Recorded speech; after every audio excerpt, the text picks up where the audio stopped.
Yantoq granulamizni ko'pchilik uyutib beryapti ekan. Hozir biz ham birisini o'qib ko'ramiz. 5 kilo yantoq granula. Jan ustidan qo'y. Aylantirib. Ko'rdi shu. Xo'p, keyin ozgina muddatdan keyin ko'ramiz qanaqa natija hosil bo'ladi. Mana yantoq granula uy bo'ldi. 5 kilo edi. 5 kilo 550.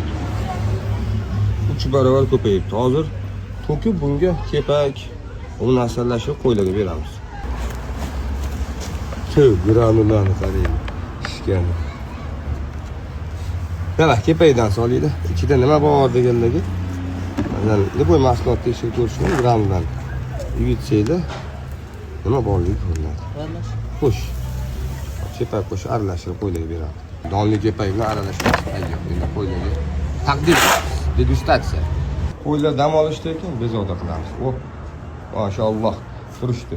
Hozir qurug'ini ham uyitilganini ham solamiz. Qaysini yaxshi yeydi. Langanidan ham qurug'idan ham solavering. Qaysi birini yaxshi yeydi? Solaver. Shu yoqqa solaver. Faqat otimiz. Bu to'kir ustiga. Bo'ldi. Qani qaysi birini yaxshi yeydi? Qurug'iga o'rgangani uchun qurug'idan yeyapman, ko'rdinglarmi? Nari tomonga ham. Nari qo'li ivitilganini olib kelib ol. Mana bular quruq o'rganganda quruq yeydi. Tugasa buni ham yeydi baribir. Qaranglar, namlanganini pashta yemayapti. Hammasi quruq yeyapti. Ko'pchilik namlab bersak yaxshi yeyapti deyishyapti. Talashib ham qolyapman ikkalasi bilan shuncha turib. Namlangani, qani kelinglarchi. Yo'qda quruq.